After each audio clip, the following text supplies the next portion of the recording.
So, ayun nga, tangina. Magre-record sana ako. I-record ko yung malatsakno ko na set. Pero ito yung nangyari. Tignan nyo yung YSS. Drugs pa. Kaka-drugs mo yan. Nag-assassination ka na. Yung Beatrix din, nababalo, no? Ito pa. O, di naman ako nagpakamatay dyan kanina. Bakit ganyan?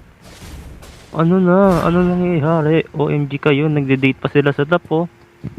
O, di ba? Nagbebebe time pa. Ito, nag-lord mag-isa. Oh, ayun oh. Nagjajabol pa yung popol sa top. Anong kagaguhan to, pre? Bakit ganito? Oy, no, pinuputok-putokan siya na di ko nakikita. Siya lang nakakakita niyan. Yan, drugs pa. Kaka-drugs mo yan or lasing ka siguro. Tingnan nyo, sisit ako dyan. Ayun na, ayun na. Ayun na, ayun. What a set by Sasuke! Grabe, nahuli ko yung mga lamok. Ang ginagagawa ko, di ko naman yung ginawa kanina. Ito pa, ayun na. May tinututukan siya. Sige lang. Beatrix, take your time. Tutukan mo lang. Sino kayang papatayin nito? Ayun na. Sino yan? Sino yan tinututukan mo dyan? Oh, tumatambling na naman. Sino nga yan?